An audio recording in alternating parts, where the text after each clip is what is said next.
Hello and welcome to the world's first enemy stream. My name is Andrew Benison, I'm the founder of Enemy Team, and we're going to be presenting to you a journey of our company so far. And there I am, yes I am. Dr. Skotnik wins the award for first comment ever. Screw you, Michael, I know that you've commented technically on our prototype streams before, but the Doctor wins, unfortunately in this instance, for you. So, with that, yeah, okay, you know, he's grumpy, fair enough. But okay, let's get into things. So what we want to be doing today is going through the history of Enemy Team thus far, starting with the explosive and fiery end of Prospect, the rising from the ashes of Enemy Team, and basically just what we've been up to over the past 7-8 months, the highs and lows of which there's been fucking many on our crazy journey, and what that's basically done to inform us and kind of help steer us in the right direction in terms of what we want to be building as a games development company, as a mover and shaker in this world, as a tastemaker, as a visionary. We don't just want to be indie devs. We don't just want to do rinky-dink things, and we certainly don't want to repeat the mistakes of the past where we're always under the thumb of larger entities who like to push us around and rug pull us and all that. Fuck that, we're done with it. So we're going to take you through that journey today. I'm going to be bringing in Michael and Jack, my fellow Enemy Team generals, commanders of thousands of troops ready to fight at a moment's notice. We'll be bringing them on and we'll be talking about our collective experiences over the past couple of months. But I first want to say thanks to everybody who has stuck around. First off, who supported us during the Prospect days and who have stuck around sort of diligently waiting for us to say and do something, anything. We really appreciate it. We appreciate the support. It's been an extremely trying, I was going to say like few months or year. It's been an extremely trying like decade, honestly. It's been an absolute roller coaster experience. And everything that happened last year, good and bad, was very much a learning experience and has really helped feed into like, what do we want to do moving forwards? What is this business going to be? Because we don't feel like we have many more shots at this. You know, I've been with Jack making games now since 2007 technically, and we graduated from university in 2010. And since then, in one form or another, we've been trying to do this, and we've had many sort of kind of rebirths, fiery explosions, and then Phoenix moments, and really we're at a point now where it's like, okay, we've actually got a lot of notches under our belt. We've learned a lot from the experience, and we've sort of got this pathway ahead of us now where we can go down the status quo route and continue to try and do what basically everybody else does, try to fit in. We've tried that, it hasn't worked, as you can tell. Or we could just go off in a completely polar opposite direction, essentially. Go off in a direction that is true to us, that might upset people, it might rock the boat, but it will be exciting, it will be interesting, it will be different, and it will be genuine. It will be honest, and it will be coming from the heart. It will be what we want to actually do, as opposed to us trying to fit into this industry, into the world at large, trying to find our space. We're just going to carve it out ourselves. We're just going to, however long that takes, and however aggressive we need to be in doing it, we're just going to carve out our own space and do things our own way, because we can't keep doing this loop for too much longer. We can't keep trying to do things by other people's rules. You're playing a loser's game, in our opinion. So we're going to be jumping into that. So thanks for all the support. We'll be taking through the history of what we've been doing thus far. We'll show you some of the stuff we've been working on. Not all of it, but some of it. We'll be touching on Smashpunks and what's been going on with that. That's very much part of the story. And kind of concluding with what our vision is for the future of Enemy Team, where we think we fit in the industry and the larger world, and what it is that we want to do. So I will now very, very smoothly, because we've done this so many times, jump into a... I'm going too slow. Oh no, I practiced this a million times and I'm not doing it good. There we go. Michael is in. Jack, if you could join us in general as well, and I will just very quickly pop this button here. And you know, I'm new to streaming, okay, guys. Hey, but I got my head. Oh Jesus, I almost yanked everything off the desk. I got my headset. Michael, can you hear me? Yep. Okay, and we're gonna. Jack, we really need you in this chat, buddy. Or it's not, actually, I can just do that. Oh, he did it! He ruined everything. Boom, there we go. Okay, he didn't ruin everything. It was just a momentary blip. It was a momentary blip, guys. Yep, testing audio. All right, levels. you hear me? We can hear you. Jack, you might need to be a little bit louder. I do have desktop audio cranked, but I'll crank you a bit on end as well. Oh, I'm screwing everything up again. There we go. Yeah, we have actually. Any louder. Yeah, no, I think that should be good. If people in chat maybe could the chat help us out just for 1 second? God damn, guys, can you tell us? Do our audio levels sound good? Let us know as we go. If one person's too quiet or loud, we will address that in kind. So, right, okay, this is working. Cool. So yeah, I think let's just jump into the fiery, violent end of Prospect. So. Obviously, the last kind of Sonic is saying audio is okay. It's just okay. It's not great. Christian says it's fine. All right.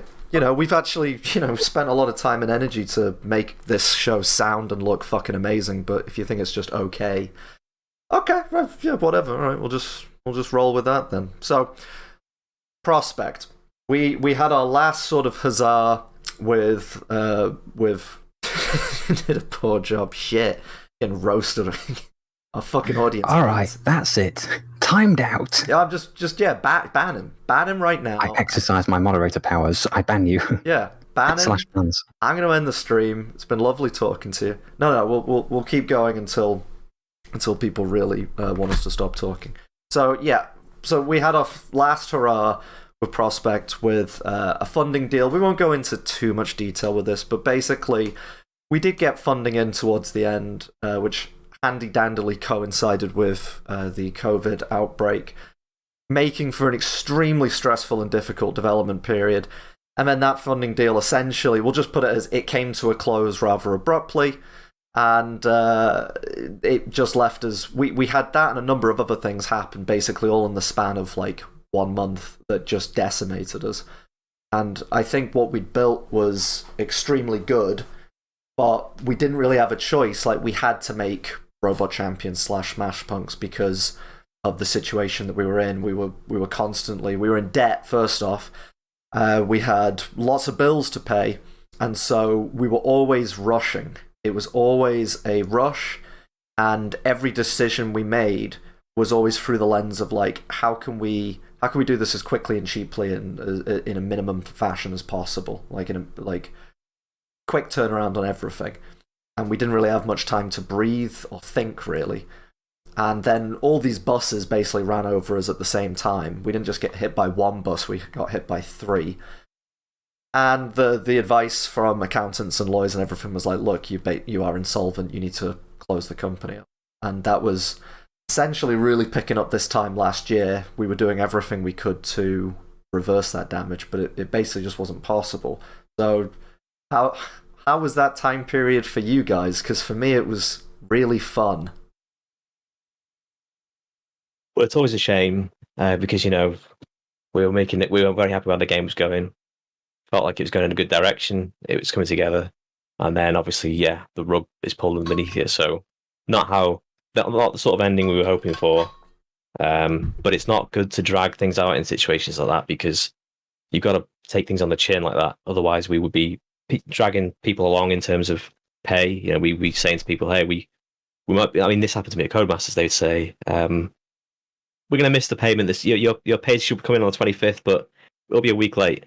And you start to kick the can down the road like that, and eventually you've strung people along and you've not paid them. And it's just not fair on anyone. It's not fair on the fans. It's not fair on people who are waiting for the game because they might be waiting. But we should have really been up front when the event happened. So yeah, basically it was the best course of action. Andrew, you as soon as you were aware of this situation, yeah, you basically just had no choice, and that's how it ended. So yeah, it's a shame.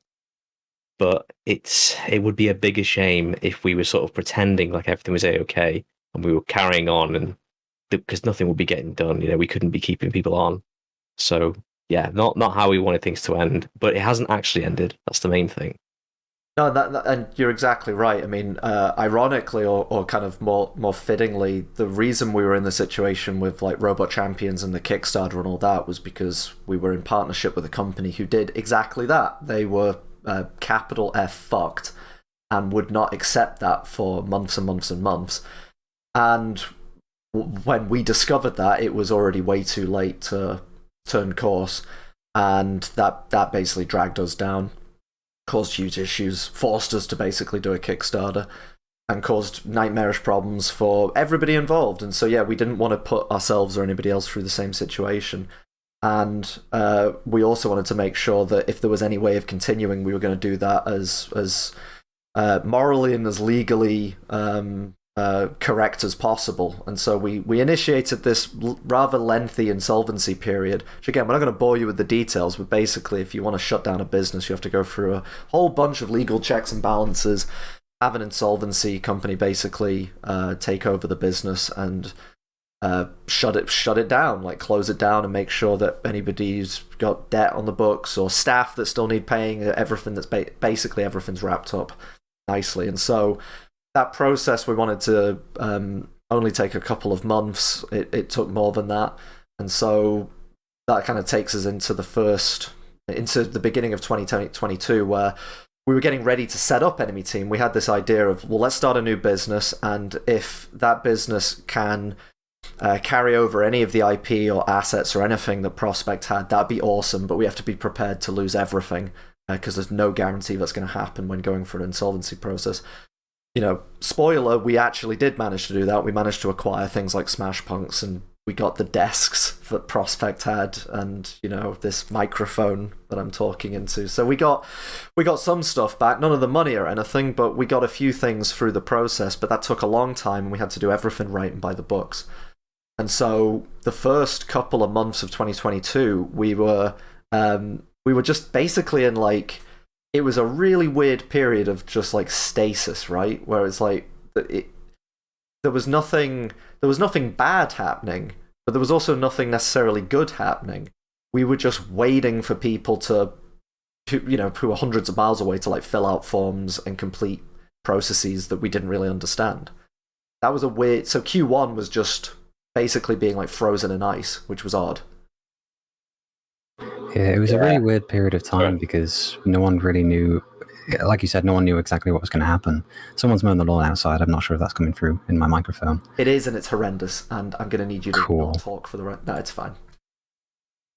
But yeah, I mean, pretty much we just didn't know what to do in the meantime, did we? So we just kind of worked on game stuff in the meantime. I mean, I started doing a random idle game because I wasn't sure what else to make.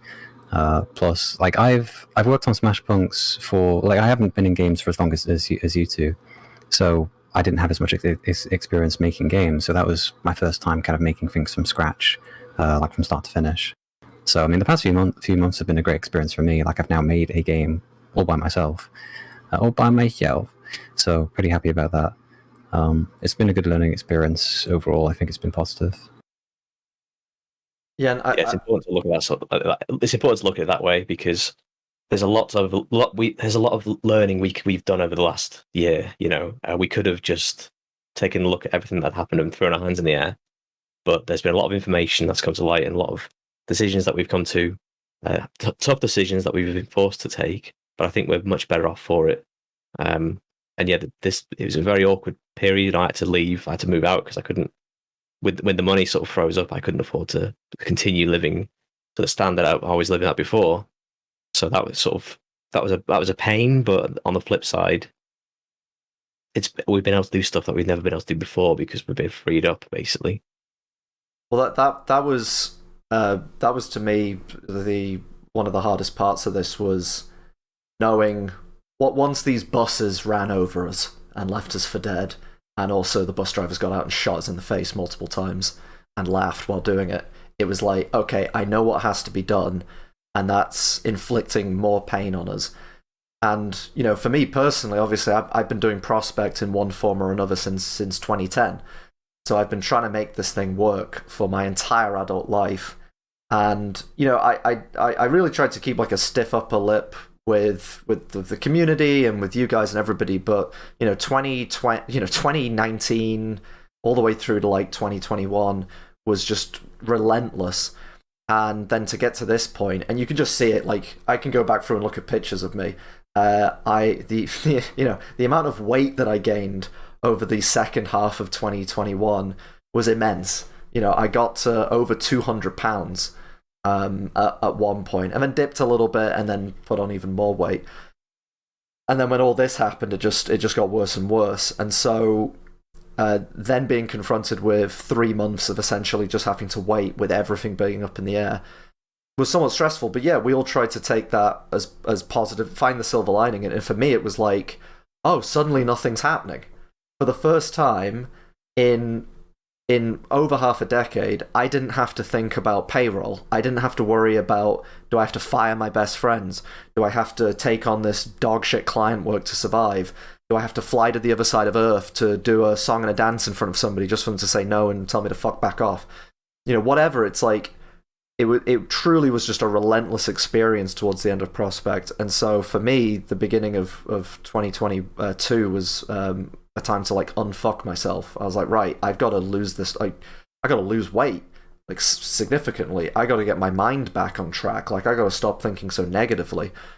And it actually ended up being like an absolute blessing in disguise, because we essentially, we got an unpaid holiday, but it was a holiday. It was a break nonetheless from just everything, and it forced us into low power mode. But for me, it's like that was life saving. If I hadn't done that, if I hadn't been through that experience, I wouldn't have been ready to start a new company and just jump back, hop back on the wagon and start going. I had a monumental amount of damage to undo, and I'm still working on it to this day. That 3-month time span bizarrely ended up being like the best thing ever. Yeah, very awkward time, but yeah, a lot of learning, and yeah, we're in a situation now where we've been able to experiment this year. We can't. Smashpunks has its sort of innate technical difficulties with continuing its development, insofar as it uses a lot of physics replication and authentication for playing online, which we don't have a program anymore, so we can't maintain that. So we're kind of frozen on that game, which is a shame, because we were very happy with the direction it was going in and where it was taking shape. And it was taking shape, and at the moment where we were like, okay, we're bringing the plane into land now. We've done the discovery phase. We know what game we're making. We're very happy with it. We're having fun. Let's build levels for it. Let's expand the game and get it to be released. And then as soon as we land the plane up, someone fires like a missile at it, and we're done. Yeah, it was the fact that we built the game essentially from scratch. Like, some of our community might remember the kind of transition from RC to Smashpunks, and it was like we restarted the project, and doing all that during COVID and hiring people. Jack joining us essentially in the middle of that period, and working entirely remote with like a 10+ team was difficult, but we pulled off the impossible, and we generated an online multiplayer physics fighter, which is more responsive than anything else on the market. That was also like has really tight gameplay, has a ton of depth, and that we were right on the cusp, of like, this is the time to bring it to the next level. That's the exact moment where it was like, no, you're done, you're finished. It's like, but we've got this amazing thing, right? Like, and it's working, and it's not just a technical feat; it's like a creative feat. And Lord knows, does the multiplayer fighting world need something new and different? It's not just another FPS. It's not just another, template, cookie cutter project. Not just another fighter, whatever. It's like, it's something truly different.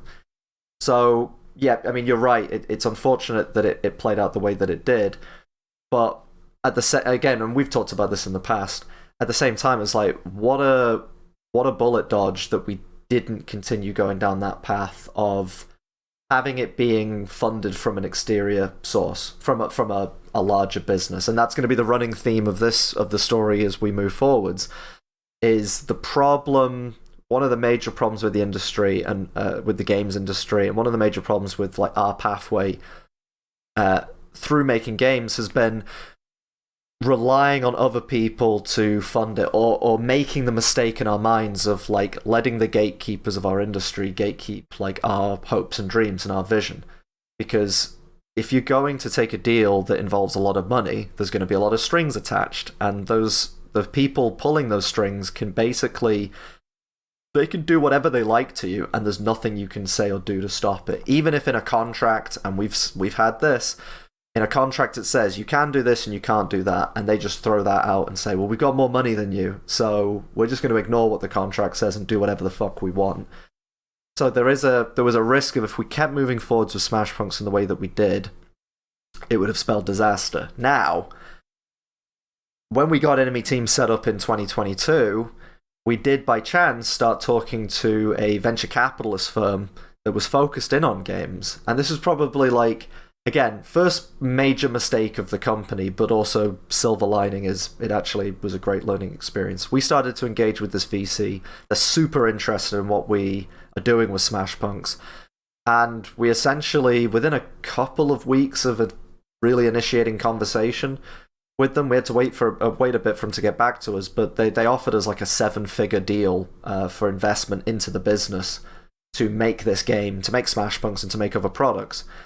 And this was sort of like jaw-droppingly like, yes, like we're back, like, okay, we got killed, and the very first thing that happens is we get a 7-figure deal to fully make this game. Now we can hire all the people that we want, we can put it out on multiple platforms, like, fuck yeah. Unfortunately, this VC, I'm not going to drop names and everything, but this VC was, I guess, we put it as like a Russian-Ukrainian type of vehicle, let's put it like that. And we got the offer, the term sheet, about 3 days before the invasion of Ukraine, so it was a, fuck yeah, we're back, we've got the money. Oh no, like, Putin's invaded Ukraine, and we're talking about working with a bunch of Ukrainians and Russians. Like, I wonder if that's going to cause issues. Yes, it caused a lot of issues. And that then initiated basically a couple of months for us where we decided we'd keep working on the prototypes that we'd started around that same time. But we were really hoping that this whole Ukraine thing would get sorted out right quick, so that we could get back to having the investment deal of our dreams. And in our minds, it was like, again, we were allowing a business, or moreover a situation, to kind of like gatekeep our ability to move forwards.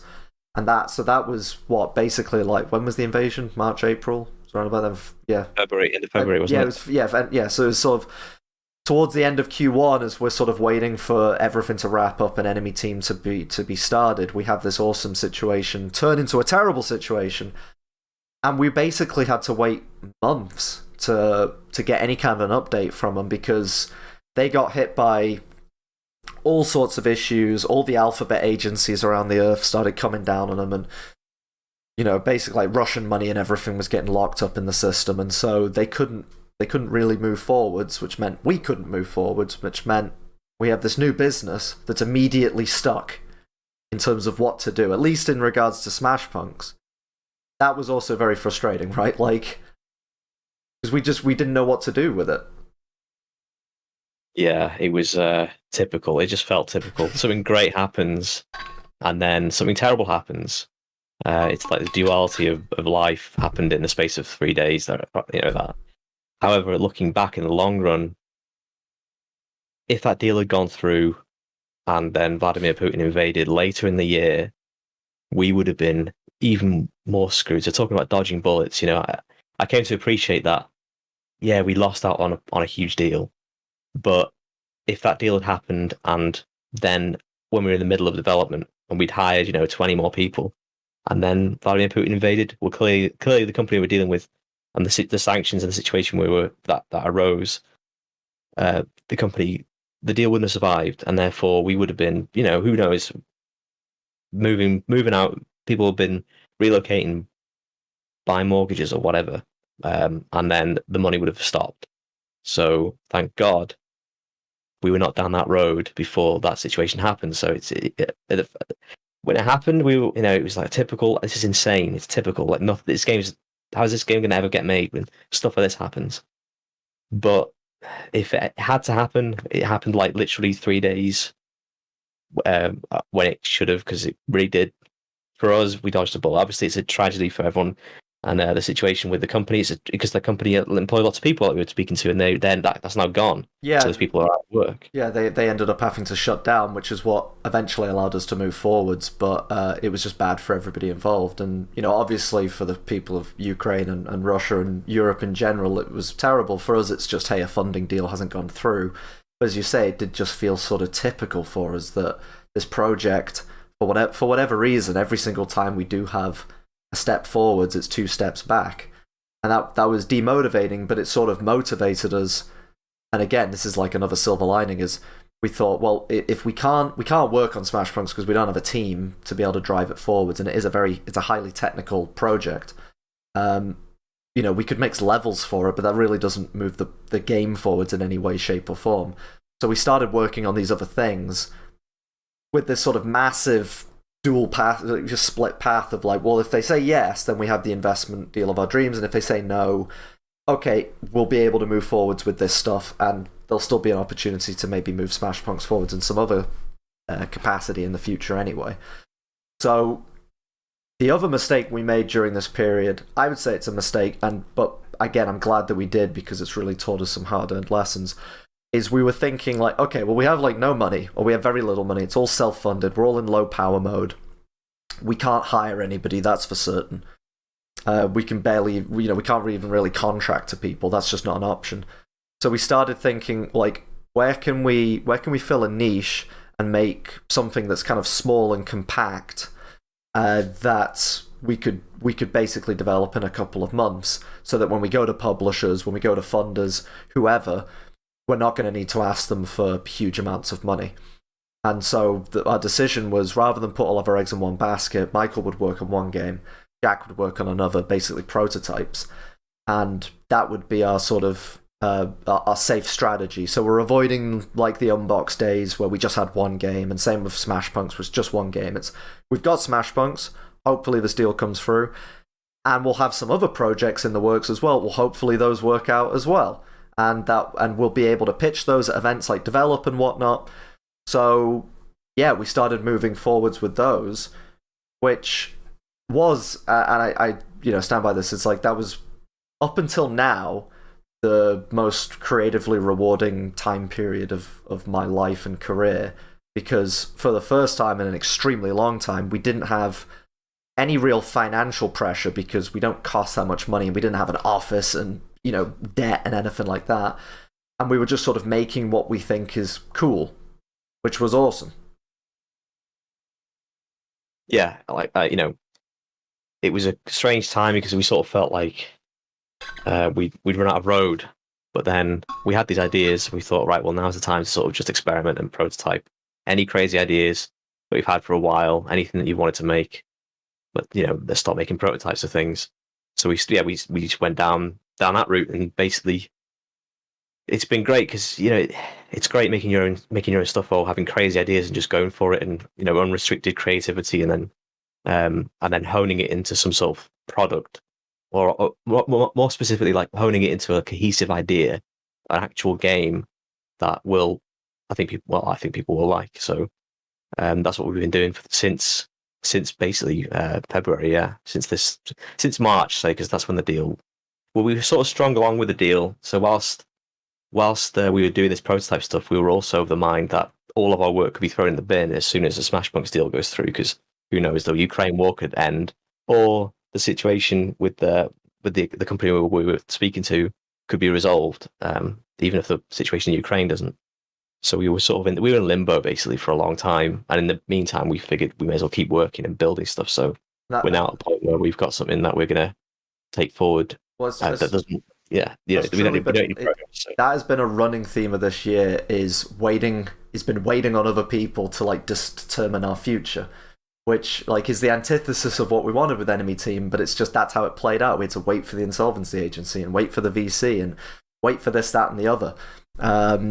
Which we'll get into those other examples later. But again, it was all a great learning experience, because it's like, hang on, haven't we done this before? We've done this whole like hoping somebody will open the door for us, and hoping somebody will support us, and inevitably every single fucking time being let down, whether it's their fault or not. It's just by putting our fate in somebody else's or another entity's hands, we're not in control anymore. We're not able to drive things forwards, and so that created this kind of dark cloud over our head where it's like, well, maybe we continue working on Smashpunks, but maybe not, and maybe we get this huge deal, and maybe we don't, and maybe one of these prototypes gets turned into a full game, or maybe it gets nuked because something else happens, and it was great.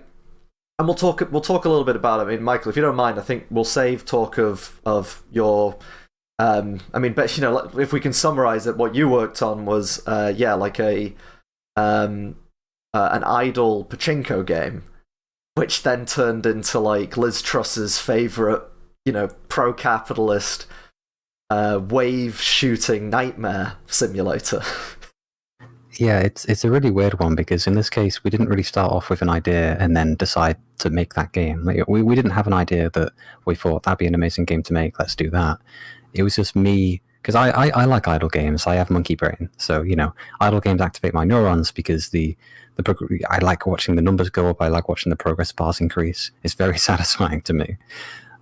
So I started making like a physics-based idle game with pachinko where the marbles kind of fall down and you can increase the number of marbles, etc. But then over time, it's like, well, it's not fun, really. You can't really play it actively. You can only play it passively, which doesn't really go along with like enemy team. So then we started adding more to it. We started adding bits and bobs here and there. Added a player character, added like enemies that would slowly kind of fly up and you have to shoot at it. And over time, we just added more and more and more, and it kept on evolving until we got to where it is. And I guess we'll be showing that off at some point, probably on a different stream, I imagine. Yeah, I was just thinking, if I can find a clip. Well, I could play. Hang on, let me just. I'll bring up this GIF that I've got a GIF from a build from a few. Got the airstrike GIF. Can you see that? Yep. Is that appearing on the stream? Yep. Yeah. So I mean, this is just a quick GIF showing just how insane this game. So this started as a cutesy pachinko idle game, and it turned into you playing as this guy running around on the platform up top, just raining fire down on just endless waves of cutesy creatures who don't want to work in the slave mines. They want to be free. They don't want they don't want to be forced to work to death. And you play as just the most evil, fucked up guy ever. And your job is just to oppress them, and that's the name of the game, Oppressor. But that was very much, we were making this, the mindset of making this was like, can we make like a very tight, small experience, right? That isn't going to require a ton of money, that isn't going to necessarily require a ton of time, and could be done on a small shoestring budget, which is basically all we've got.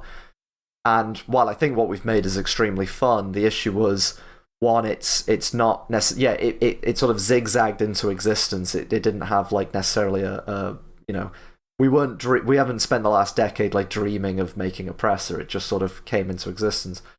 But also the kind of ethos of our business and what we want to create is really a lot more kind of expansive and risky and creative than what Oppressor is.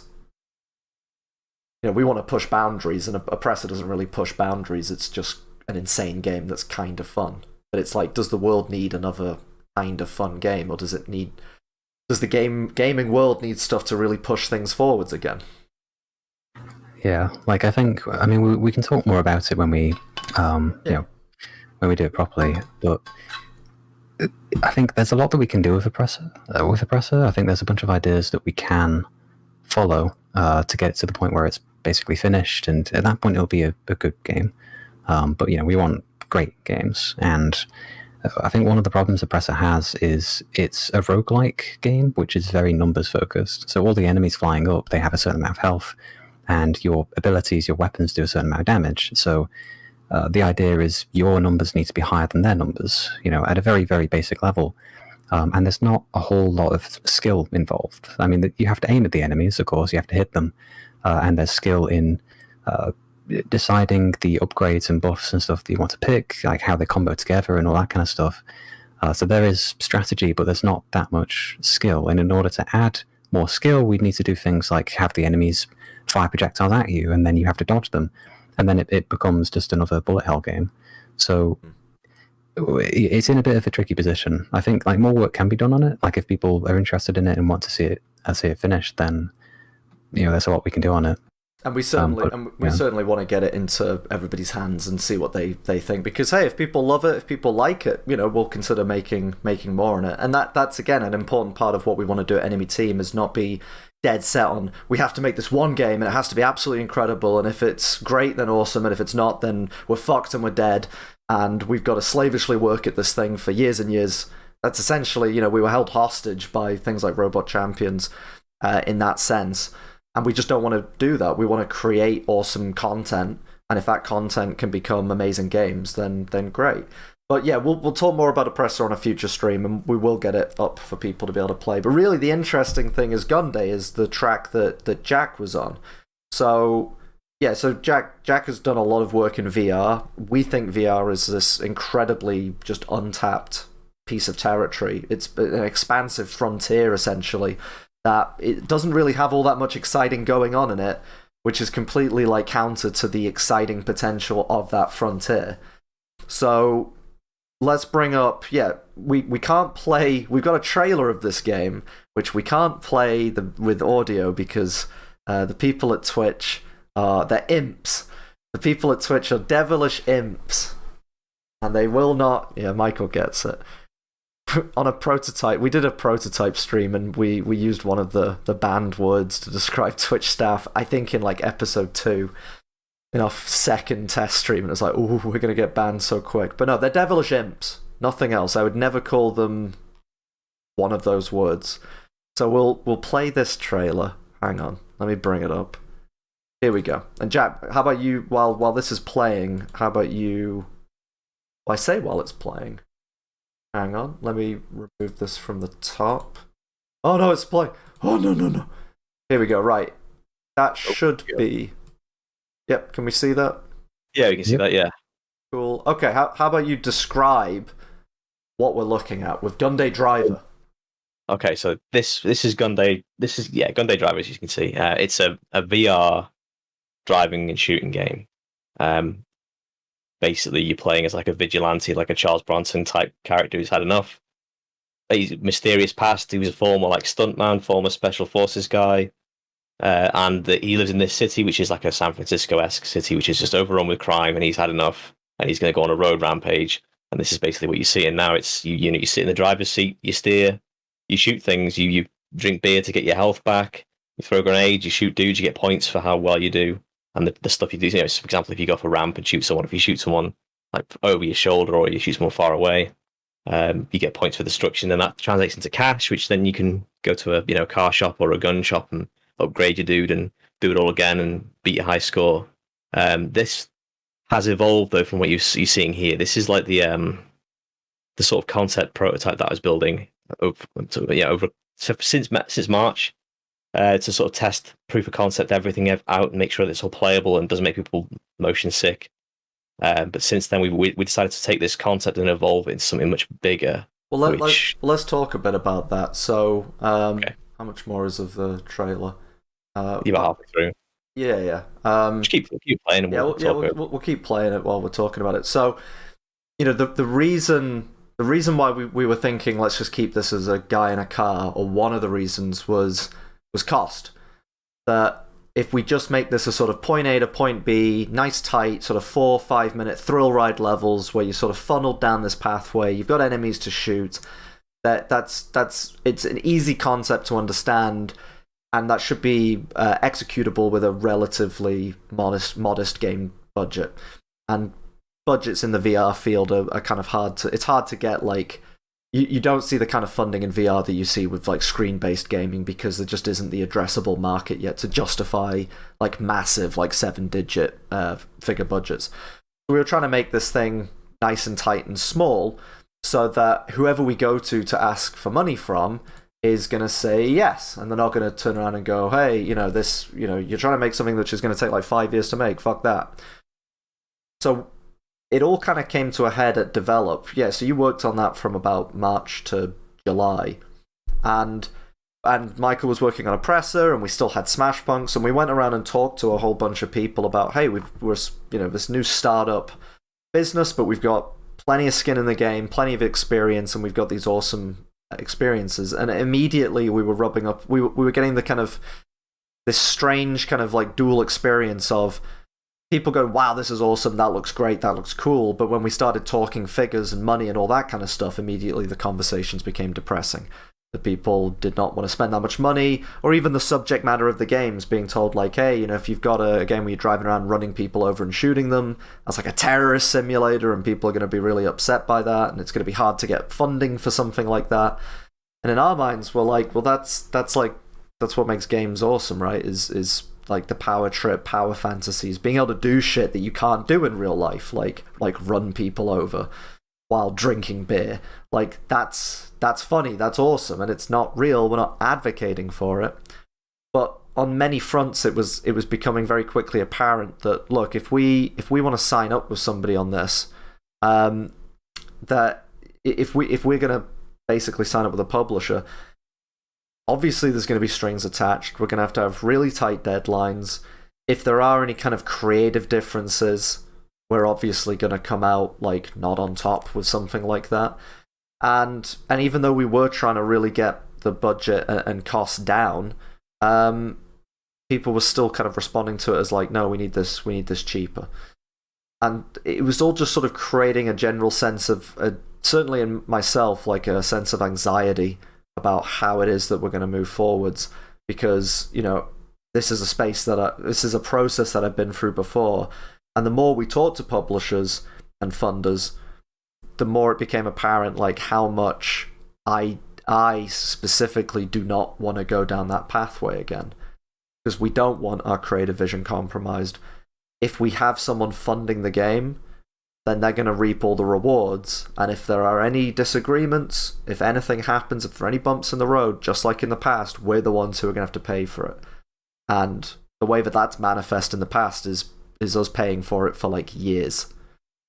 So I think Develop was sort of a really, and that was in what, mid-July. That event was very interesting because it was like very positive and very negative information coming from basically from the same source. And that then led to we basically just started talking about like, well, okay, what does moving forwards without a publisher look like, or a funder? And by this point, we should say the VC deal had just fallen through as well. We found out just before Develop that they'd basically gone under, and it was like, okay, so that's that fucked. Awesome. Yeah, we didn't have a deal with them, but as Jack said, it's like, look, if we got the deal a month prior or 2 months prior, then we'd be even more screwed. And it's like, right, so what are we doing here? Why are we making these kind of small experiences for people who, let's just be real for a second, like, publishers are not in it for the love of the game. They don't care the way that we care about what it is that we're doing. And that just comes across so obviously when you start talking to them about numbers. It's very depressing. It's extremely depressing. And there's a whole lot we can talk about on that front, and we will in future episodes. But for now, we'll just put it as, look, we want to be independent, and we want to be a publisher. We want to publish our own games. We want to publish other people's games. And if you're going to go ahead and sign a deal which is, 80-20 in a publisher's favor, you're never going to make enough money to be able to have, because that's the kind of deals that we've had in the past. You're not going to be able to make enough money to be able to do that yourself, or if you do, it's going to be under extreme duress. And every step of the way, they're going to have complete control over what you say, what you do, what you create. So we have to choose another pathway, and we've obviously experimented with that in the past with Smashpunks, doing a Patreon and whatnot, and trying to raise money from the people. And there are a ton of examples of that working out there, not just in the past, but right now. There's tons of games that are funded through Patreon, through Kickstarter, through Early Access. And when we looked specifically in the VR field, we went, holy shit, like the top 75% performing VR titles are all like independent or were formerly independent developers who were able to raise their money from the community and then were, bought out by Meta or whoever. But still, the majority of the top performing games there are independent. And we very quickly figured out it's because the people with money don't want to take risks. They want the same thing. This is why battle royales have exploded over the past decade, because that formula works, and it's just, oh, could we do that, but it's like Call of Duty, or oh, could we do that, but it's got vampires in it, or could we do that, etc., etc. Hell, I mean, there's a fucking Halo battle royale apparently about to come out, and it's like, is Halo Infinite's problem that it lacks a battle royale feature, or that the game is terrible? Doesn't matter. Battle royales make money, so let's do that. And so we're looking at things like Gunday and going, well, this is really cool, but we could do a hell of a lot more with it. And if we were calling the shots, then there'd be no one to tell us, you can't do that because it's like me, and you can't have drink driving because that would affect age ratings and affect our bottom line and all this shit. So we had I think, Jack, was it August? I think when I asked for... So I was driving around in Gunday, having a great time, but there was a point where, like, I just decided to start driving in the wrong direction and driving around the streets. And I think I asked you to put in... I was like, could we put, like, a handbrake in? Could we come to a stop? That would be kind of cool. And you did that, and it was awesome.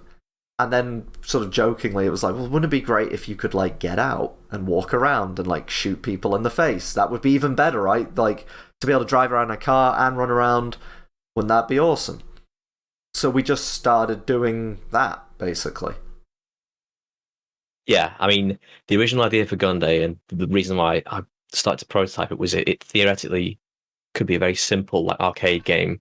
The original idea was you would just be on a freeway and you would steer basically to just change lanes, like an infinite runner or something. You know, you wouldn't be doing U-turns. You wouldn't be going back the way you came. You'd just be steering left and right and going off ramps and stuff. And I built a prototype level that was essentially that, and it worked pretty well. I was very happy that it worked, and I thought, okay, this could be the game. You know, don't need to worry about braking or accelerating. Maybe when you hit something, you slow down, and when you the idea was that it was essentially an infinite runner that you steer left and right and shot things. So it was quite an achievable game that we could build basically with a very small team.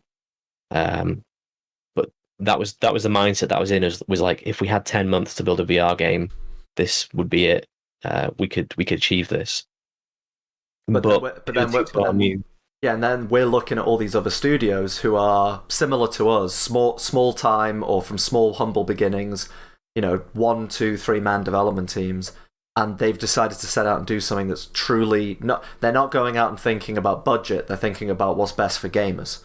How do we put gamers first? How do we make stuff that pushes the boundaries of gaming? And we can get more into this later, but we really do think that gaming has declined significantly over the past decade to a point that it's utterly depressing. Yes, there are the occasional games that do great, but on the whole, things have just slid down into, we're dealing with rehashes, remakes, terrible ports, massively hyped games that end up disappointing. And we're sat here thinking, how can we make a game in 10 months and basically just squeeze something out for the sake of a publisher who doesn't give a shit about gaming in the first place, not spending as much money? And yet there's all these other teams doing really exciting, expansive, big picture thinking and executing on it. And how are they doing that? It's one, they're putting something out that's interesting, building a community around that, and figuring out how to monetize in an ethical and expansive way. So around the time that Jack started making this new prototype, transitioning from Gunday Driver to just Gunday, we started thinking about stuff like this. Like, what was if we did a show? What was if we talked openly and honestly, instead of like every other game dev, pretending to have the right opinions and not saying what they think for fear of getting cancelled and fear of not being able to stay in the tent, stay in the club, be able to get publishing deals and get the money. Instead, what if we were just open and honest about who we are and what we want, and make the kind of games that we want to make, and we'll figure out how to fund that as we go. Because if you want to make a massive game, or even things like Gunday Driver, then you need £1 million. But we don't need that was really the big realization for us, was we don't need £1 million right now. And that £1 million comes with strings attached that we've tried before and we did not like, and it actually spelled the doom of us. What happens if we make something that's really interesting and exciting, and we're able to raise a couple of grand for it a month? That seems like a much more feasible way of moving forwards, and when we can grow that, we can add on layers and layers. So what I'm going to try to do is jump into and show you Gunday, what Jack's got thus far, to kind of show you that vision and which direction we're going in. So I guess if you want to talk a bit more about the game, Jack, as I fumble around and figure this out. Yeah. So what the build that you've got, Andrew, is old now. It's about a week or two old, and the game has changed a little bit since then. It's been ported to Unreal 5, and I've been basically fixing all the things that's broken. And new features have gone in this build that I'm literally building right now, such as pockets, so you can put your gun in your pocket and get out of the car. Fighter jet's been added. There's a helicopter in this build that Andrew's got. There was some refinements to the climbing, so the climbing that Andrew will do now is way jankier and not as good as what the climbing is now. So yeah, it's kind of an old build, and also it just doesn't look as good because it's not in Unreal 5, but it's representative of where we're going. And when I get the next build up, we'll have another stream where we can show off some of the better improvements. But yeah, so the game's shifted from being an arcade infinite runner in a car to being an open world VR driving shooting game. And it sounds crazy, but because my mindset has changed from being we've got to get a game made in 10 months or we're bust to can we actually make like a game that just grows dynamically over time and that is fun enough already. People want to see it grow, so they will subscribe to the Patreon. If that happens, I mean, as soon as Andrew said to me, we don't want 1 million now, we want like $5,000 a month now. If we can achieve that, we can make Gunday because we can work on it for years. We don't have to worry about making it come out and releasing it in 10 months and needing a publisher and going through all because there's a lot of behind the scenes nightmares. I just want to make a great game. I just want to sit in a room, come up with stupid ideas, prototype them, playtest them, show them to people and see what they think, and then refine them based on their reactions or bin them if they're rubbish. But if there's a publisher involved, the publisher starts to make demands and say, well, this rubbish thing you've built, we pay for that, so it's going to go in. Or we don't want this thing. That's great because it's going to increase the scope of the game and you're going to go over budget or whatever. So we're trying to basically reduce the amount of points of failure. That's what I call it, points of failure where things can go wrong. If we can just get a steady stream of people on Patreon to bring in enough money just to pay for us, we can keep making the game. We can make it how we want. We can make it how the community wants. Minimal points of failure, and we can all have a lot of fun with some ridiculous VR game that we're making. We can all enjoy it rather than the stress and strain and the secrecy of working with a publisher because they want to make money. We all have to make money. The endeavor has to make us money because otherwise we're going to be destitute at the end of it, and we will have to go work for games studios and be part of that system. We want to make something that's great. We want to make something that's competitive to that. Because I personally am just disappointed in games. I know that sounds kind of maybe a bit snobbish, but it's just I keep playing older games now because nothing new is coming up that I think, wow, I want to play that. Even in the VR space, I'm still playing the games I was playing a year or two ago. Now, to be fair, I do think there are some killer VR games that are in development right now that we don't know about behind closed doors, but we don't know about them, so I can't be hyped about those.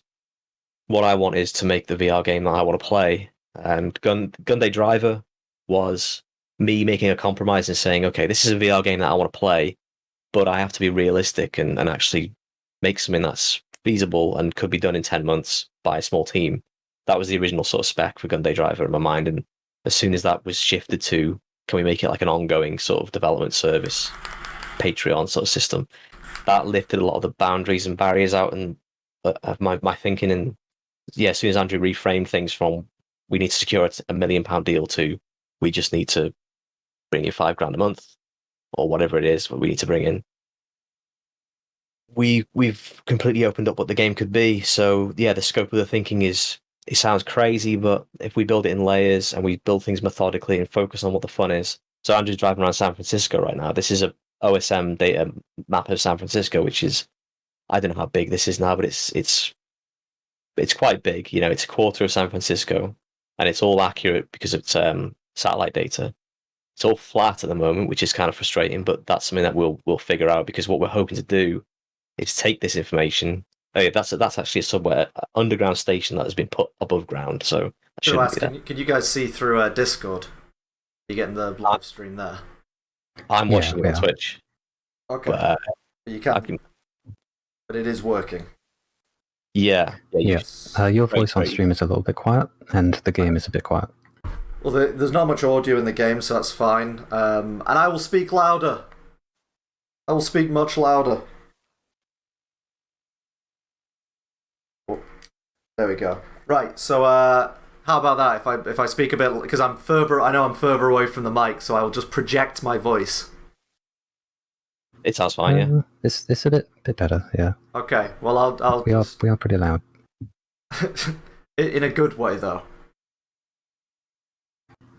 Right. Okay. So yeah, as Jack was saying, really, when we reframe things and we think like, okay, yes, trying to make this massive city with just the three of us today, yeah, that's big picture thinking.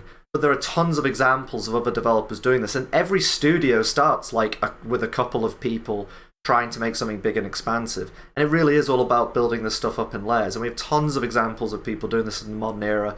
From Subnautica to, as we said, in the VR space in particular, games like Onward, Blade and Sorcery, Contractors, starting as kind of one-man projects and expanding out from there, and trying to utilize this cutting-edge technology to do stuff that's truly interesting and different. And what do you see from the big guys? You see things like that fucking Darth Vader game, and Rick and Morty, blibbity blap, stood in a fucking garage, who gives a shit experiences. It's like, yeah, okay, you're taking IP and you're utilizing that in a VR space to make a couple of pennies, like to make some money here and there. But is that really the best for gamers? So what Jack's built, first off, was this car and this driving system, which we just demonstrated a little bit of. And we've got a basic implementation of Locomotion, right? So I should be able to, if I... Yeah, you have to be moving if you want to sprint. Bit of motion, I can sprint around, and as you can see, I think my camera's working. I have no idea. I hope this is all working, but I'm sat down and I'm running around with this very smooth motion system, which feels very natural to run around in as I just tilt around, all this kind of stuff. I can jump, crouch, and then this is so when we were small scale thinking, we're not thinking about a big city. We're thinking about point A to B driving. Okay. What Jack built with the Locomotion system with the car is awesome, but it's obviously we're limited to just having a car. And we really started thinking about like freedom with this game. Like we want to make, and I spotted a few people in the comments saying like, who needs GTA 6? And yeah, like fuck GTA 6, because that's just going to be GTA 5 again, but with like better tech. And I think that it's leaked that they're spending like $2 billion on it or whatever. And it's like, okay, you're spending loads of money to make it graphically nicer, cool, and there'll probably be like horse balls that expand and contract, or the equivalent. Hey, you did that in Red Dead, that's so cool. But it's going to be the same experience again and again. Why? Because that makes money. They're not doing stuff to make to push the realms of gaming forwards. They're doing things to make more money. That's the primary. And as Jack said, we need to make money, but we're passionate about this. It's more, if we just wanted to make money, we'd be making like gacha mobile games and shit. Or doing client work, of which there's plenty. It's boring as hell, but there's plenty of work to do. But, Jack thinking about, like, how can we do stuff that's interesting and differently, I'm going to try and demonstrate now this Locomotion system we built. So do you want to talk a little bit about this, Jack, as I climb around, or attempt to? Yeah, I mean, this is a jankier build than what I'm actually making right now, but yeah, I'm trying to make the game as dynamically as possible, which means systems that should just work and interact with other systems without a designer having to slap you on the wrist for doing something wrong. So the climbing system in this game it's based on just traces firing from your hand, so you can technically climb on anything if it's climbable. Tried to come up with this system where if you look at something and say, "Oh, my hand could fit there," then you can climb it. Because I was working on the Horizon VR game, and all the handholds in that had to be placed by designers because they were climbable handholds, and it was great for building very like precise levels, but there were some instances where I'd be playing the game and I'd look at a new piece of art had gone in, and you'd look at a nice looking rock wall and you'd see all the details and you think, right, okay, well, I could put my hand on that and climb it, but it wasn't the official designated climbable handhold, so your hand would go through it. Whereas this system, I built it sort of backwards. I haven't designated climbable handholds. I've just said the hand just fires lasers out and says, is this climbable? Which means that this ladder that is being climbed on now is not, it's just a static mesh. And you can climb on, you can't do it in this build because this is the older build, but yeah, you can climb on moving things. So you climb on, if someone's flying a helicopter around, You could climb on their helicopter. You could climb on flying, driving vehicles. If someone is, someone's driving a car. I mean, this is something that will work in the new build. If someone's driving a car, you could climb on it and then reach in and grab the steering wheel and steer it, or you could change. You could put the handbrake on and think about their car, wrestle for the steering. Cheers, man. Thanks, Nathan. Yeah, it was. It's. I prefer thinking about things like that dynamically, so that you can climb every building technically in this city now, and I didn't have to place a single handhold in that is designated as a climbable blueprint. Whereas working on Horizon, we had to put hundreds of climbable handholds in, and every handhold, it had to be put in by a designer. Basically, it meant that the levels took a lot longer. We can't afford to spend so much time on making things like that. If you wanted to use that system in San Francisco, I'd have to be working for like a year straight, making every ledge and every drain pipe climbable. Well, so this is just a back to front way of doing things, but it's dynamic. So that's what I'm trying to apply for every single system in this game, because it's such a big idea that we'd be stupid to try and do everything bespoke. But yeah, systems, like you say, tools, not rules. That's the best way of sort of summing up the general approach.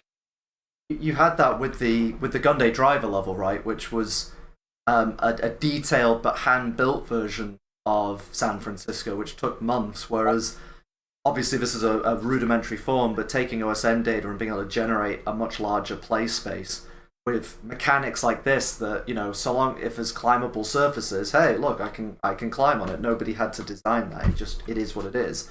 So being able to use tools like Houdini to dress up this play area with assets, with pipes and ladders and all sorts that people climb up and jump around on, or as I will attempt to do now, jump off and just go, oh my god, that's something which is going to be a hell of a lot more achievable than if we said, hey, we've got to manually place absolutely everything down in this environment. Yeah, it's just we're going to have to be very clever with how we build this game. We're going to have to set up tools and interactive systems rather than the minutiae of these things. And that's where I think the most fun stuff comes from in games. I think that the most fun stuff is emergent gameplay. If I give you a bunch of tools and then let you loose in this world, I want you to be able to say, hey, did you know you could do this and that and the other? And I'd say, I have no idea you could do that. That's you. You've invented that strategy, that technique. Some of this, there's going to be bugs from this. There's going to be things that we don't want players to do, but I also don't want to. When I say I don't want players to do it, I'm talking about things like they can fall through the ground. But if you can like exploit the game and do something fun, then I want people to have fun playing the game. So that's a legitimate thing to me. This should be a playground where you can sort of experiment with crazy ideas. So that's the approach that we're taking. It's play with these things, see how they interact with one another. For example, I put pockets in, and I've changed. So currently, Andrew, So one of the most recent changes to them was to change the player character. Right now, Andrew is a helicopter with VR hands, and when he gets out the helicopter, if you got out, you would then become a human, and the helicopter would be unpossessed, and the hands would be hidden. So it's not. This is the old way. The new way now is you're actually a person that gets into the vehicle, which means you can take your pockets with you. So if you've got like a Desert Eagle, you can do drive-bys from like jets, which is just funny. Like I love flying the jet over San Francisco and like just trying to shoot buildings with a pistol because it's so stupid. But you can do that now. And the funny thing is this is how VR works. It's kind of simpler like that. I didn't have to with this system. I had set up a specific player for the helicopter and possession and non-possession and transfer weapons from one to the other if you're holding them. A lot of stuff. But now by simplifying it, it's simultaneously more realistic and it's better. And it's simpler from like a coding standpoint. We're not even bothering with any of that rubbish. Oh yeah, the helicopter looks like it's unstable at times.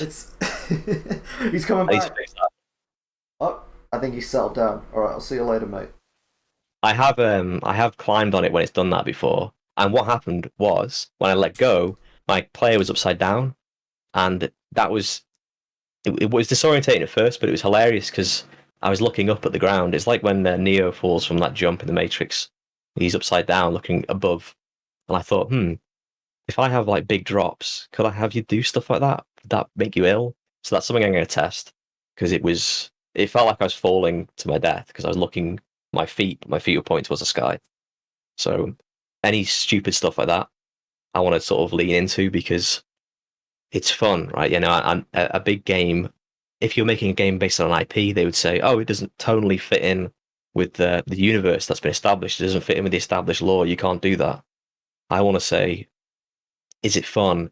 And does it break the game? If it breaks the game in a bad way, well, obviously we'll try to fix it. But is it fun and it doesn't break the game completely? Then let's lean into it and then embrace that sort of stuff. We've kind of forced ourselves into a development mindset with this game because we have to just make the most fun game possible. We don't have an IP. We don't have like existing storyline or characters that we can sort of play on and say, okay, people love this character, so they're going to want to play this game. We have to just sort of make the most fun, intuitive VR game that we can, and otherwise we won't succeed in what we're trying to do. Yeah, so wingsuits, that's one of the things that we've talked about. I'll put wingsuits in soon because I think that will be fairly straightforward. Oh, nice. You all right, mate? Can I climb up? I have no idea what's going to happen if you try to take off. I'm going to try. I'm going to get in. Here we go. Hey! Oh, is it self-righted? Yeah, okay, so it's self-righted. That's good. It's kind of good, not realistic, but, at least... Yeah, so collisions, you'll be able to fly the helicopter through walls, because I haven't put helicopter or jet collisions in at the moment. I need to think about how it's going to work. But it's just, when we were stood up on the building, and, when you gave me this first build, so, like, when Jack first put in this OSM data, he didn't tell me. He kept it very secret. So that my first time experiencing this was, like, a complete surprise. And this was a test that actually didn't take you that long, but just, if I just get this back up, looking out, it's like, what would you... when we took a look back at Gunday Driver, we thought, okay, is driving down one street for 5 minutes going to be more exciting and interesting than flying helicopters over a massive city, shooting criminals and throwing poo at hobos and doing all sorts of crazy shit? And it's like, objectively, this is the more fun game. This is the thing that people are actually going to want to play if you gave them a choice between the two. It's the thing that we would rather make. So, yeah, okay, this is very, very expansive. There's a massive amount of scope, but we're in complete control of it. We can do as much or as little of this as possible, but we can get down to the root of, like, making an amazing game that pushes the boundaries of technology. And that was another revelation that we had from just talking to people about gaming and just our thoughts and feelings as gamers as well as developers. Really, the big thing about, like, why games are in decline is that they don't really surprise and impress anymore because they're always chasing the bottom line. Hence why mobile exploded. Hence why Battle Royales are super popular. No one's excited to hear another Battle Royale has been announced. That's not pushing the boundaries of gaming forwards. That's not pushing what the technology can really do in any substantial form. It's just an easy way to make money. This is not easy to make. This is not going to be an easy game. But what we've already got is, this stuff, just flying around in a helicopter, just over Greybox City, is unbelievably exciting. And it fills you with, I get filled with such a sense of, like, wonder and excitement and a desire to, like, explore. I want to go and see what's out there. I want to go see, who can I throw poo at? The possibilities are endless, right? Maybe I throw poo, maybe I attack him with a fucking Apache. Like, that's going to be an amazing experience, and it's not going to be something in this kind of a mode, like in VR, that you get from any kind of game. So, we want to make this. We're positive gamers would want to see something like this, and someone is eventually going to do this, right? So why not be the first, and why not throw our all into it and make something that is, like, truly different? Make a great job of it. Yeah, it's the excitement, I think. With Gunday Driver, when I was originally thinking of it, I had, like, the whole product mapped out in my mind and how long it would take to make and how many levels it would have realistically, and if it did well, we could expand it by adding this content and these cars, etc., etc. DLC and stuff like that. I was thinking about from a product standpoint, which is what a publisher might want to hear. But as soon as we sort of changed the tactic and approach to this,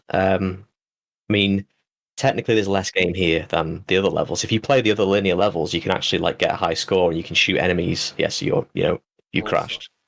Yeah, you're probably completely stuck. No, there you go. I saved it.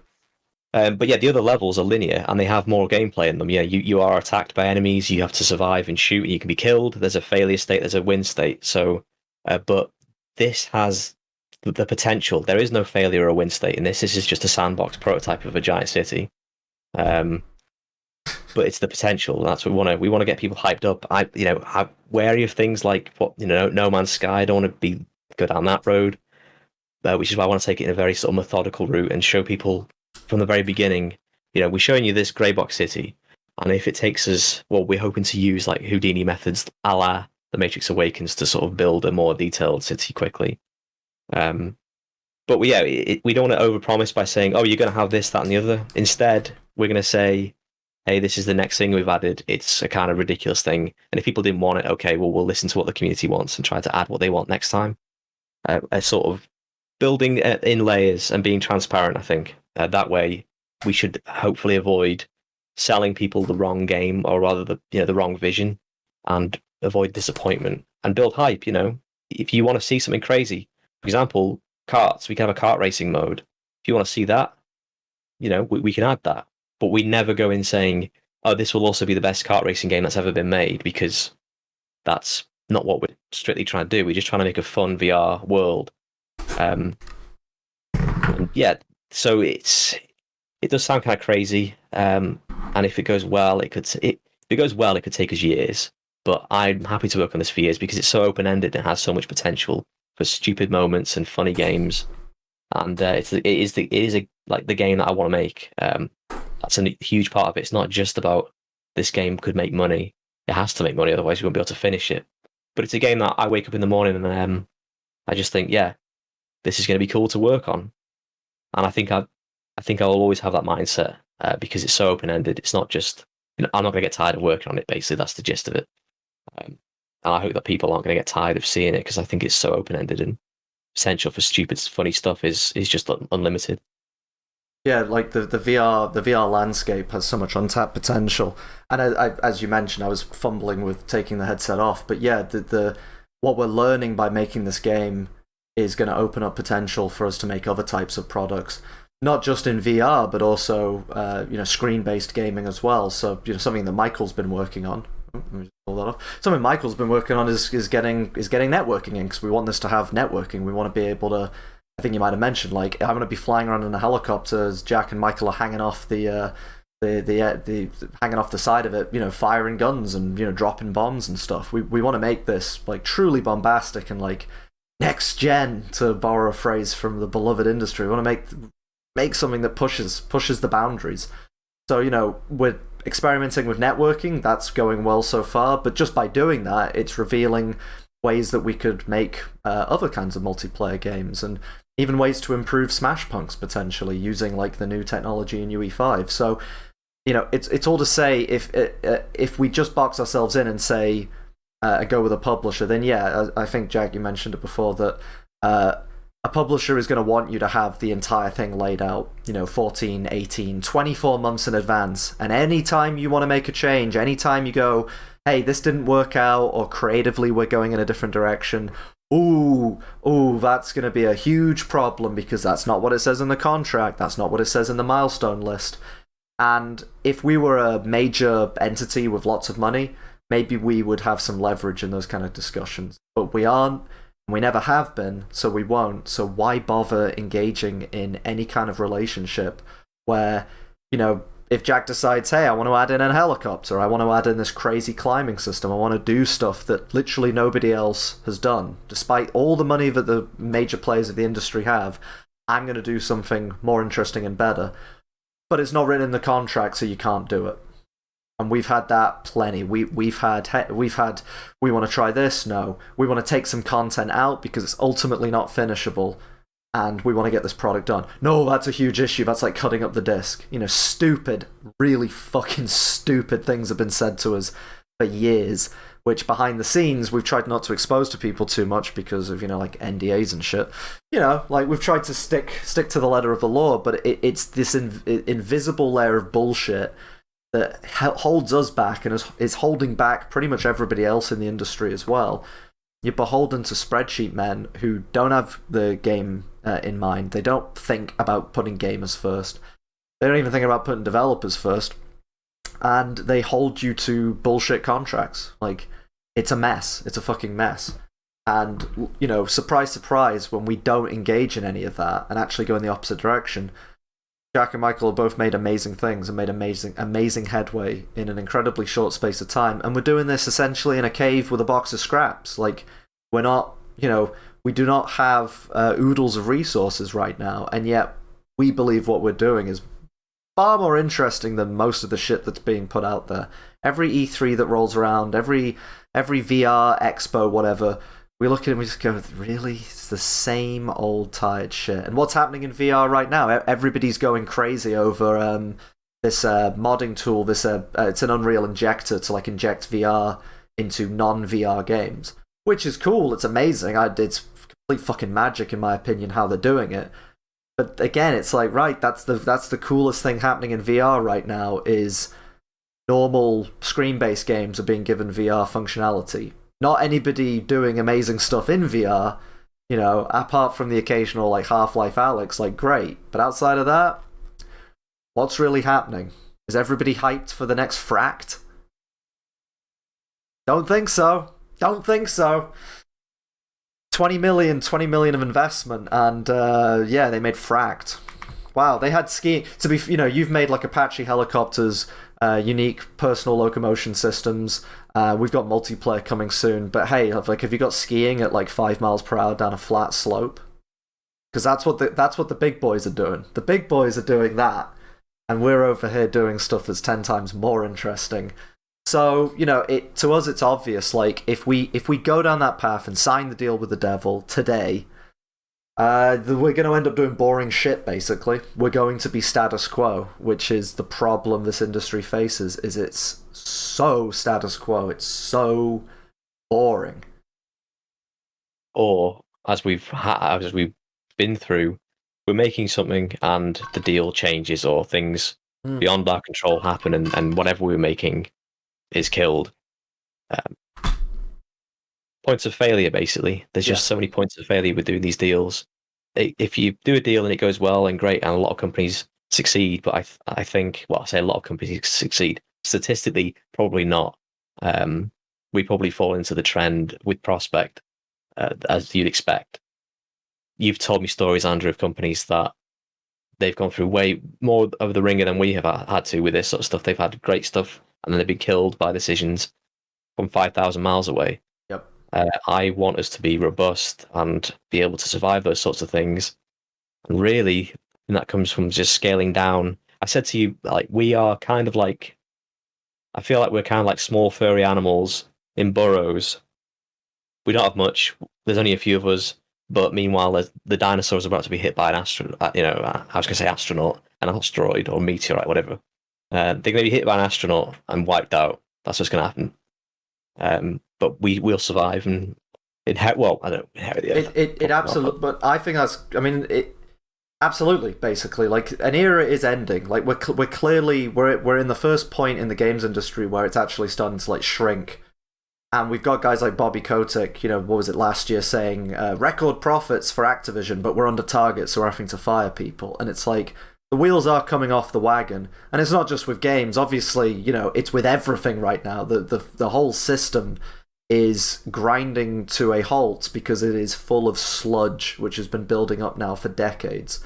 And again, we'll get into it. I know I'm starting to get like louder and angrier. My go-off moment is I think we should say, and it's 1 hour and 24 minutes.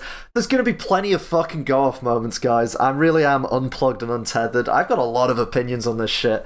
So, but we'll save the deep dive on why everything's so fucked for the future.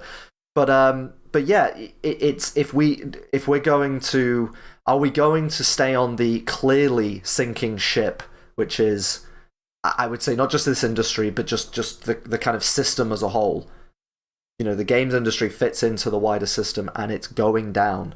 So we can stay on that, and we can continue to smile through gritted teeth as people with far more money than us tell us what to do, and, you know, essentially like blackmail us and, you know, try and force us down paths we don't want to go down. Or we could find a new way forwards. We could make the kind of games that we want to make.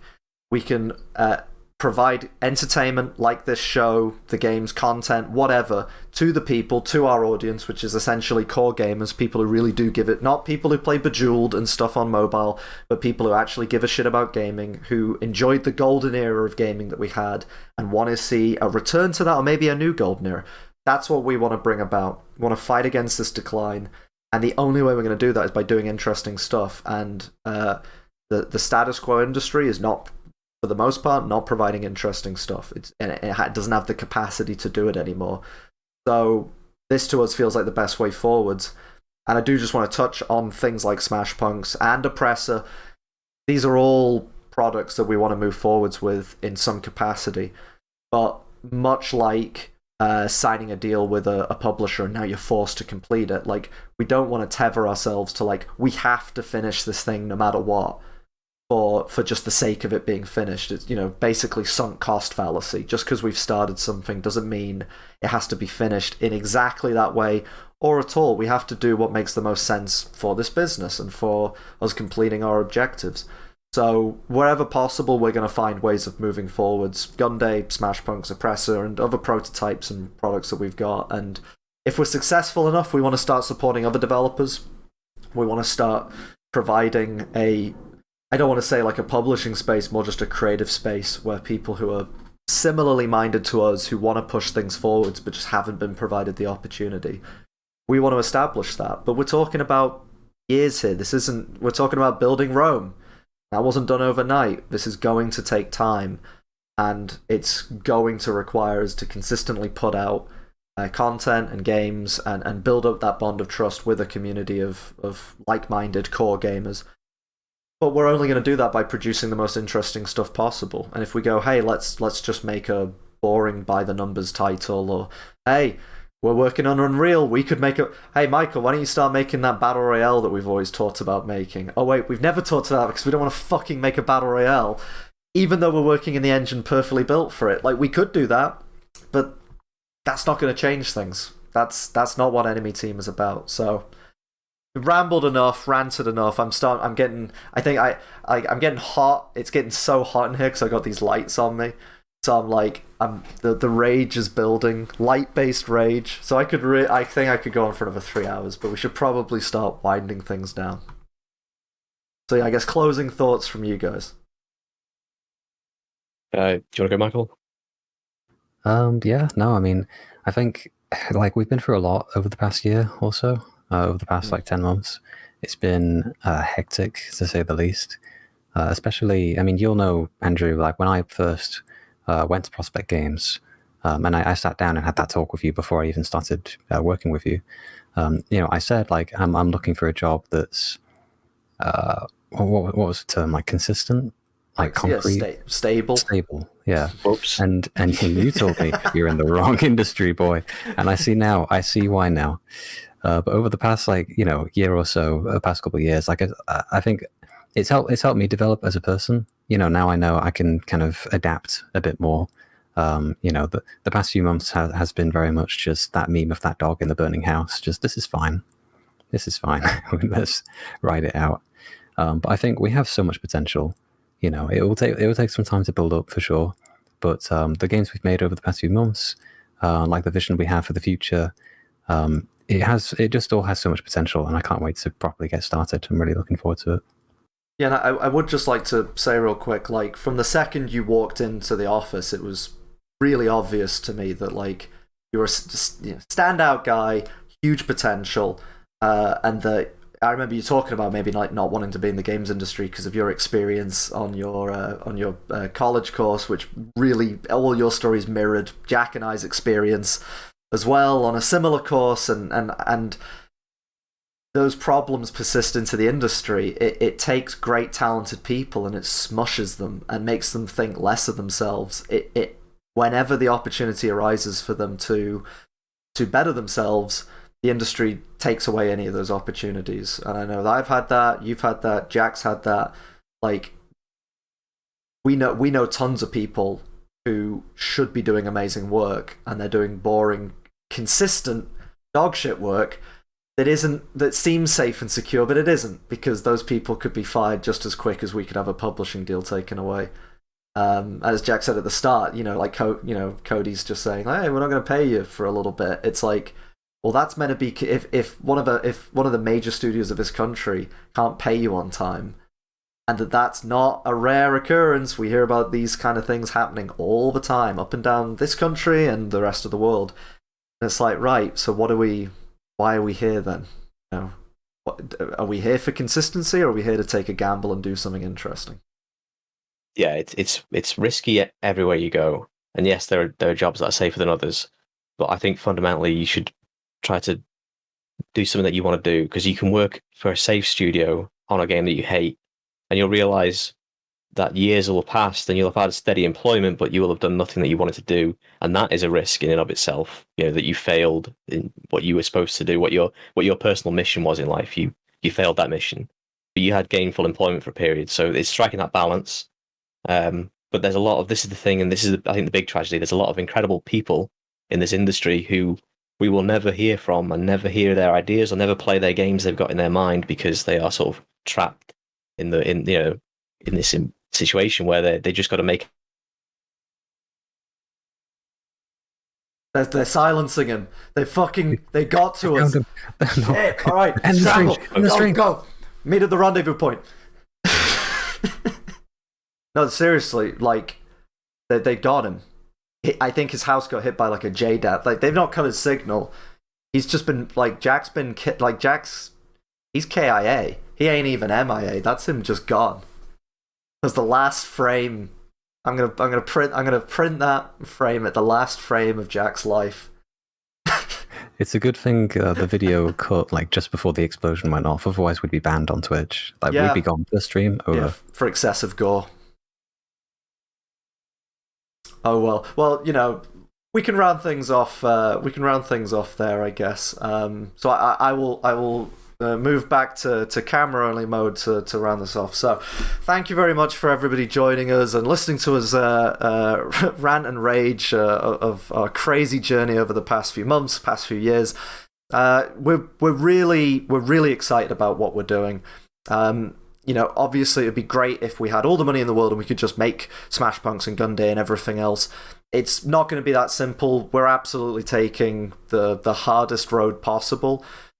But it's as we said, we could go for safe and consistent, and it's actually really not safe and consistent. And we're living in a world of chaos, essentially, and that ain't just the industry. That's everything. So in this time period of uncertainty and change, there's a lot of potential. We could look at this negatively and say, hey, games suck, and I'm not going to be able to heat my home, and I'm probably going to die of like frostbite or boo-hoo. That might be true, but within that chaos, there is seeds of change. When the forest burns down, what does it do next? It regrows, and we want to be part of that new wave of growth. So really appreciate you guys tuning in. We're going to be doing the enemy stream pretty regularly moving forwards. We're going to try stick to a Tuesday-Thursday schedule, I believe. We're going to be giving access to the games that we're making in various forms. But basically, you're just going to see us talking a hell of a lot more and showcasing a hell of a lot more what we're doing. And we want to have a very consistent, regular set of updates for you guys. So if you like what you've seen, make sure to hit follow and subscribe and all that. Links below. Probably, I think everybody watching is already in our Discord, but make sure you hit up Enemy Team on Discord and Patreon and everywhere else. So thanks again for watching, and I'm going to attempt to outro us now. So we'll see you on the next Enemy stream. Thanks again.